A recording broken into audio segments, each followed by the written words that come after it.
최근 미 연준이 공식적으로 금리를 4%까지 인하했습니다. 연준은 총 자산이 7조 달러가 넘는 단연 세계 최대의 중앙은행입니다. 이는 영국, 이탈리아, 프랑스, 노르웨이 중앙은행들을 모두 합친 것보다 큰 규모인데요. 하지만 이보다 더 중요한 점은 연준이 전 세계 달러 공급을 통제한다는 사실입니다. 그리고 이러한 연준의 금리 인하는 앞으로 비트코인에도 막대한 영향을 미칠 수 있습니다. 결국 유동성은 각국 중앙은행의 금리 정책에 크게 좌우되기 때문입니다. 유동성 지표인 M2 통화 공급량을 살펴보면 이는 2022년부터 감소하기 시작했습니다. 그리고 여기에 미국의 금리 변화를 함께 살펴보면 M2의 감소 시점은 연준의 금리 인상 시기와 정확히 일치합니다. 그리고 2023년 8월 연준이 금리 인상을 멈추고 인하로 전환하면서 M2도 바닥을 찍고 다시 늘어나기 시작했습니다. 이건 미국만의 이야기가 아니라 전 세계적으로 동일한 원리가 적용되는데요. 중앙은행이 완화 정책을 쓰면 유동성은 늘어나고 긴축하면 유동성은 줄어듭니다. 오늘날 전 세계 중앙은행들은 역사상 가장 빠른 속도로 금리를 인하하고 있으며 지난 8개월 동안 무려 88번이나 금리 인하가 있었습니다.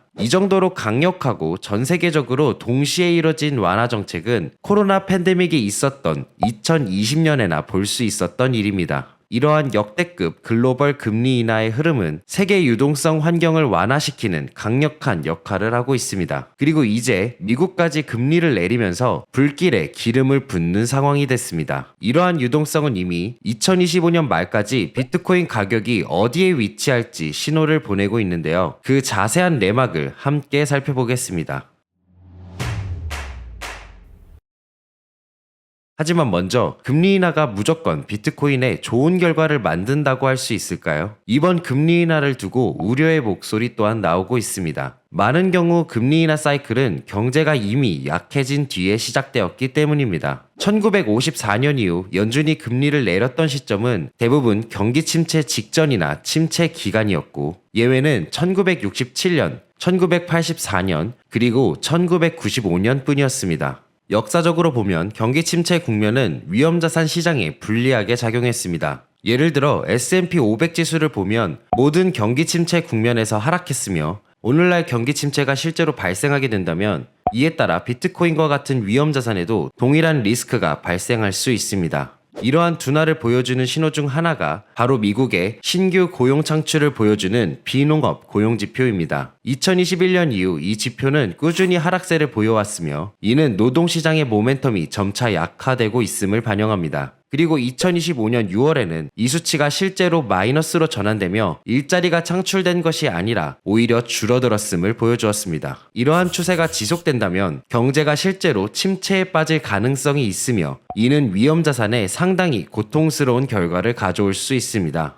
그러나 이 지표만으로 경기 침체를 단정하기는 아직 이릅니다. 현재의 노동시장은 과거 경기 침체 직전에서 보였던 붕괴 양상과는 사뭇 다른 모습인데요. 구인 대비 구직자 비율을 보면 2021년에는 이까지 치솟아 구직자 1명당 일자리 2개가 있는 상황이었습니다. 그 이후 이 비율은 약 1 수준으로 떨어지며 둔화를 나타내고 있지만 지난 경기 침체 당시 이 비율이 0.8 이하로 크게 떨어진 점을 비교했을 때 아직 양호한 수준이라 할 수 있습니다. 따라서 노동시장이 싣고 있는 것은 분명하지만 아직 경기 침체가 도래할 것이라 보기는 어렵습니다. 그리고 연준이 경제가 무너지기 전 금리를 인하하기 시작했다는 점에서 당장은 전면적인 침체보다는 안정화 가능성이 더 크다고 볼 수 있습니다. 이런 상황은 중소기업들의 낙관적인 전망에서도 드러납니다. NFIB 설문조사에 따르면 기업들은 지금이 2020년 이후 가장 좋은 사업 확장 시기라고 답했습니다. 역사적으로 이런 낙관론은 경기 침체 직전이 아니라 성장 사이클 도중에 주로 나타났습니다. 과거 4차례의 경기 침체를 돌아보면 기업들은 본격적인 침체가 오기 전에 이미 비관적인 움직임을 보였습니다. 따라서 기업들의 낙관론이 유지되고 있는 지금은 경기 침체 국면에서의 금리 인하라기보다는 안정 속 완화로 볼 수 있습니다.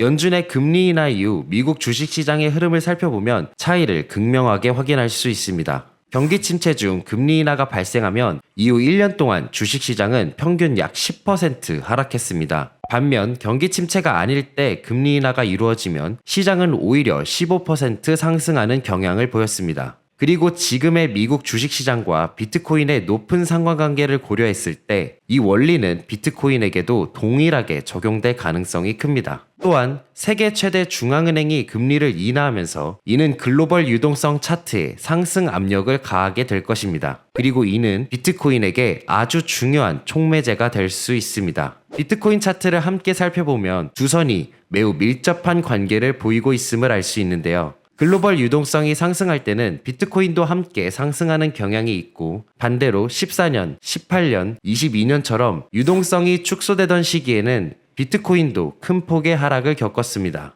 즉, 글로벌 유동성은 앞으로 비트코인이 어디로 갈지 예측하는데 아주 강력한 단서라고 할 수 있습니다. 이 차트를 통해 비트코인과 글로벌 유동성의 관계를 더욱 명확히 확인할 수 있는데요. 이 차트는 비트코인이 글로벌 유동성과 같은 방향으로 움직이는 빈도를 보여주는데 이를 방향 일치율이라고 부릅니다.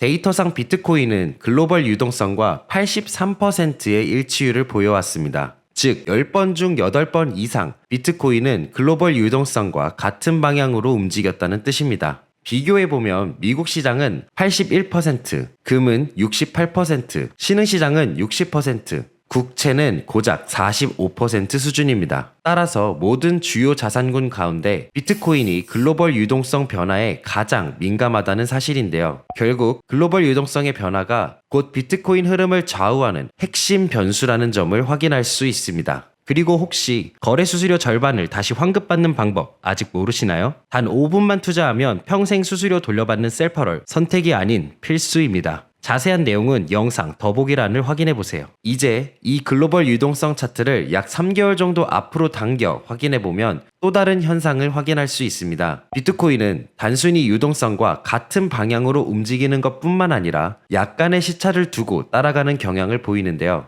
이 관계는 지난 4월부터 이미 여러 차례 강조를 드렸었습니다. 당시 많은 투자자들이 약세장을 예상했지만 유동성은 이미 반등하기 시작했고 결국 비트코인은 급등하며 사상 최고가를 썼습니다. 그리고 오늘날 유동성은 다시 한번 비트코인이 앞으로 몇 주 안에 바닥을 형성하고 25년 말까지 약 15만에서 17만 달러 구간을 향해 움직일 가능성을 시사하고 있습니다. 물론 100% 확실할 수는 없지만 앞서 살펴본 비트코인의 방향일치율이 83%를 육박한다는 점을 비추어 볼 때 아주 높은 확률로 이 시나리오가 현실화될 가능성이 높다고 판단됩니다. 따라서 이번 금리 인하는 위기의 신호라기보다는 새로운 기회의 문을 여는 시작점이 될 가능성이 큽니다. 오랜 기간 횡보하던 비트코인이 다시 반등할 수 있는 토대를 마련해 줄 것으로 기대되며 그 움직임은 결국 흔들리고 있는 알트코인 시장에도 긍정적인 파급 효과를 가져올 것입니다. 이러한 시장의 큰 흐름을 바탕으로 자신에게 맞는 전략을 세워가시면 좋겠습니다.